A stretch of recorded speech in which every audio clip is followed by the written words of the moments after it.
Halo semuanya, kembali dengan Jun di sini. Di video kali ini kita akan ngebahas tentang hal-hal yang perlu kamu waspadai soal belanja online. Karena sekarang belanja online udah bisa dibilang jadi kebiasaan baru.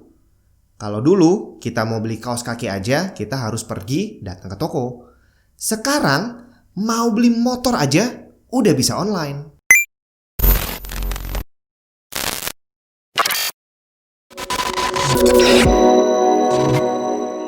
Kalau dulu kita pergi ke toko, beli barang dan ternyata rusak, gampang. Balik aja ke tokonya, minta tuker, beres.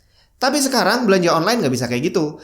Karena seringkali kita beli sama individu yang nggak punya toko. Jadi transaksi di sini hanya berdasarkan kepercayaan bahwa kita beli barang yang nggak rusak. Sayangnya, ada aja orang yang memanfaatkan celah-celah kayak gini untuk melakukan penipuan. Dari yang model pembeli udah bayar, udah transfer, barangnya nggak dikirim, atau barangnya dikirim tapi ternyata nggak sesuai, ada rusak, cacat, dan segala macam. Dan semakin hari ternyata bukannya semakin berkurang, justru korban penipuan jadi semakin banyak. Penipu akan selalu ada, dan kita nggak akan bisa ngontrol itu. Yang bisa kita lakukan adalah menjaga diri kita sendiri agar nggak kena tipu. Karena umumnya pembeli itu akan terjebak oleh banyak faktor. Salah satunya adalah tergiur harga yang kelewat murah. Use your common sense aja. Kalau barang yang kamu cari harganya sekitar Rp700.000 dan tiba-tiba ada penjual yang pasang harga Rp150.000, apa yang harus kamu lakukan? Bukan buru-buru beli. Justru alarm di kepala kamu harus bunyi dan kamu harus bertanya, kenapa kok bisa semurah itu? Yang kedua adalah follow up dari taktik pertama. Seller penipu ini akan segera menggunakan cara siapa cepat dia dapat. Hal ini untuk membuat pembeli merasa bahwa dia harus buru-buru pegang barang itu sebelum terjual habis. Alasannya simpel, karena barangnya murah banget dan banyak peminatnya. Faktor yang ketiga adalah cara yang lebih advance untuk memfollow up cara pertama dan kedua. Biasanya ini terjadi di marketplace, karena di marketplace biasanya pembeli diberi waktu untuk memeriksa barang. Di sini, seller akan membuat buyer harus segera konfirmasi barang dengan cepat. Biasanya dengan kata-kata, jika tidak konfirmasi dalam waktu 6 jam, maka garansi akan hangus. Hal ini membuat buyer buru-buru merasa harus segera konfirmasi barang, padahal mereka belum sempat ngecek barang dengan benar. Dan hal ini adalah kesalahan yang dilakukan oleh buyer. Sebelum kita berlanjut ke bagian berikutnya, kalau kamu punya pengalaman tertipu, atau mungkin kamu sendiri penipunya, kamu bisa share pengalaman kamu di kolom komentar. Biar semua yang nonton video ini tahu dan bisa menghindari, dan yang pastinya biar nggak bertambah korban tertipu. Ada banyak cara untuk meminimalisir potensi kita menjadi korban penipuan. Nggak bisa dihilangin, tapi paling nggak kita bisa mengurangi aja kemungkinannya. Yang pertama adalah jangan pernah direct transfer. Ingat ya, jangan pernah direct transfer.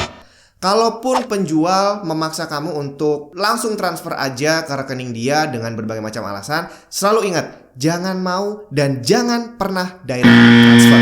Yang kedua, selalu gunakan online marketplace terpercaya.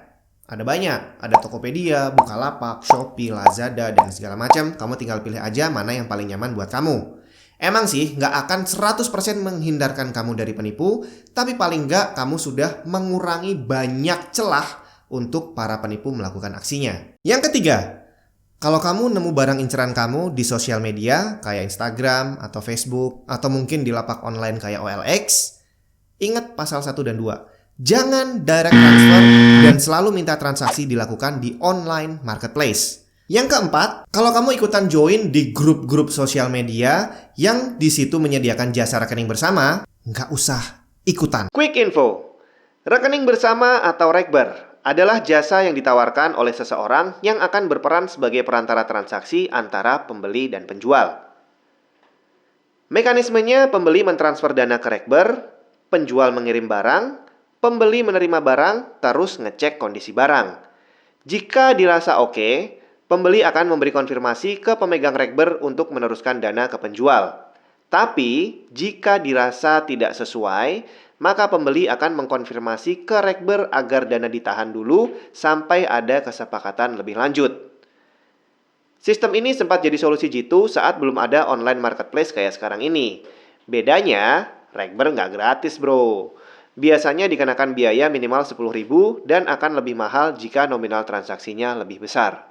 Sekali lagi, kamu nggak usah ikutan pakai jasa rekening bersama. Karena baru aja beberapa hari yang lalu ada teman saya nge-share, dia join di salah satu grup di mana admin di grup itu menawarkan jasa rekening bersama.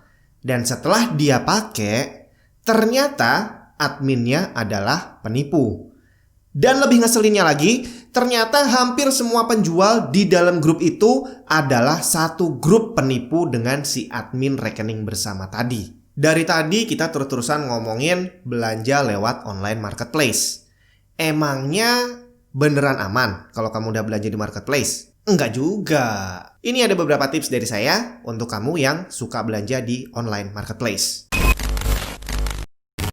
Hal yang pertama harus kamu lakukan adalah sebelum melakukan transaksi, pastikan semua deskripsi barang sudah jelas tertulis. Semua poin plus, semua poin minus yang ada harus jelas dituliskan. Contohnya nih, kalau kamu beli HP, poin plusnya harus tercantum. Kayak misal, layarnya masih bagus, nggak ada retak, chargernya masih bagus, dan segala macam. Dan kalau ada minus, juga harus ditulis. Semisal di bagian ujung ada lecet, kabel chargernya sudah agak sobek, dan sebagainya. Yang kedua, saat kamu menerima barang, sebisa mungkin usahakan untuk kamu dokumentasikan proses unboxing dan proses saat kamu ngecek barangnya. Kalau tidak memungkinkan untuk bikin video, paling nggak kamu harus ambil banyak foto dari proses tadi unboxing dan pemeriksaan barang.